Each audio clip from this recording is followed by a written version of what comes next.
করোনার টিকা নিতে প্রতিদিনই টিকা কেন্দ্রে মানুষের ভিড় বাড়ছে। আজ 15তম দিনের মতো সারা দেশে টিকাদান কার্যক্রম চলছে। করোনার টিকাদানের খবর রাখছেন সহকর্মী ফাল্গুনী রশিদ।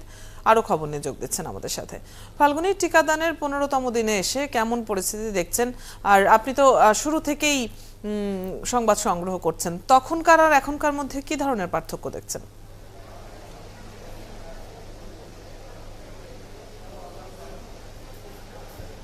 অদিতি, স্বাভাবিকভাবে শুরুতে কিছুটা বিশৃঙ্খলা আমরা দেখেছি। অনেকে অনেক তথ্য জানতেন না, অনেকে রেজিস্ট্রেশন ছাড়াই চলে এসেছিলেন অথবা রেজিস্ট্রেশন করার পরে SMS না পেয়েই চলে এসেছিলেন। কিন্তু দিন দিন কিন্তু আসলে বিষয়টি সুশৃঙ্খল হচ্ছে এবং আপনি যেমনটি বলছিলেন ভিড় বাড়ছে। ভিড় বাড়লেও সেটি আর আসলে উপলব্ধি করা যাচ্ছে না, কারণ সবকিছু আসলে সুশৃঙ্খলভাবে হচ্ছে। এখন পর্যন্ত আমরা যেমন বাইরে দেখতাম, আমি এই মুহূর্তে BSMMU টিকা কেন্দ্রে আছি, আমরা যেমন বাইরে প্রতিদিন দেখতাম যে অসংখ্য মানুষ এসছেন যারা অনলাইনে রেজিস্ট্রেশন করেছেন কিন্তু SMS পাননি। সেই সংখ্যাটি কিন্তু এখন অনেক কমে গেছে। কেবলমাত্র যারা SMS পাচ্ছেন তারাই আসছেন, যার ফলে আসলে ভিড়ের যে আমরা ছবিটি প্রথম দিকে দেখিয়ে থাকতাম সেটি কিন্তু আর এখন তেমনটা নেই।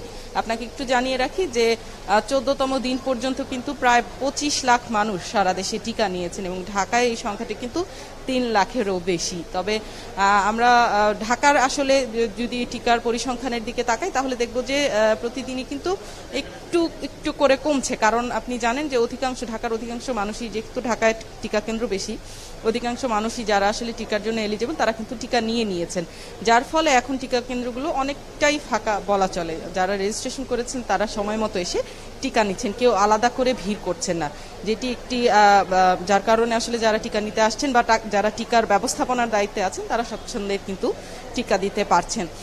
এখন পর্যন্ত আমরা যেমনটি দেখতে পেরেছি যে আসলে প্রতিদিনই প্রায় 2 লাখের বেশি মানুষ টিকা নেন, যদিও গতকালকে 1,80,000-এর কিছু বেশি মানুষ আসলে টিকা নিয়েছেন। এবং আমরা দেখেছি যে যদি পার্শ্ব প্রতিক্রিয়ার কথা যদি বলতে হয় সেক্ষেত্রে বলতে হবে যে গতকালকে 21 জনের মধ্যে সামান্য পার্শ্ব প্রতিক্রিয়া দেখা গেছে, সেটি একেবারেই সামান্য জ্বর, গা ব্যথার মতো কিছু পার্শ্ব প্রতিক্রিয়া। এখন পর্যন্ত কিন্তু তীব্র পার্শ্ব প্রতিক্রিয়া কারোর মধ্যে দেখা যায়নি বলে কর্তৃপক্ষ আমাদেরকে জানিয়েছে। এবং আপনাকে জানিয়ে রাখি যে গতকালকেও ঢাকায় প্রায় 31,000 মানুষ টিকা নিয়েছেন, আজকেও এমনটাই হবে ধারণা করতে পারি। এবং BSMMUতে যেটি হয় যে তাদের কিন্তু আসলে 1200 মানুষকে প্রতিদিন টিকা দেওয়ার সক্ষমতা রয়েছে, কিন্তু প্রথম দিকে এত মানুষের চাপ ছিল যার কারণে তারা কোনোদিনই 1800-র নিচে বা 1600-র নিচে মানুষকে টিকা মানে এর চেয়ে কম আসলে টিকা তারা দিতে পারেননি। প্রতিদিনই 1800-1600 মানুষকে দিতে হচ্ছে। কিন্তু এখন যেহেতু সবাই জানেন যে অনলাইনে নিবন্ধন করে SMS পেলেই কেবল আসলে টিকা নিতে আসা যাবে এবং যারা বয়স্ক রয়েছেন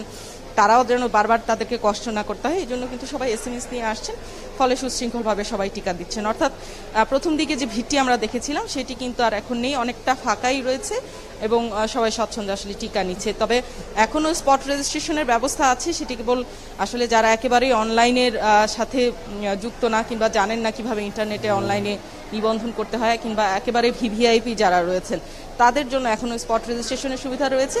তবে তাদেরকে অনুরোধ করা হয় যে স্পট রেজিস্ট্রেশনের পরেও যেন আসলে SMSটি যেদিন পাবেন, যেদিনকার তারিখে থাকবে সেদিন যেন এসে তারা টিকা নেন, সেটি কিন্তু এখন হচ্ছে। আমরা প্রথম দিকে স্পট রেজিস্ট্রেশনের জন্য প্রচণ্ড ভিড় দেখেছিলাম, সেটিও এখন অনেকটাই কিন্তু কমে গেছে। অদিতি, অনেক ধন্যবাদ।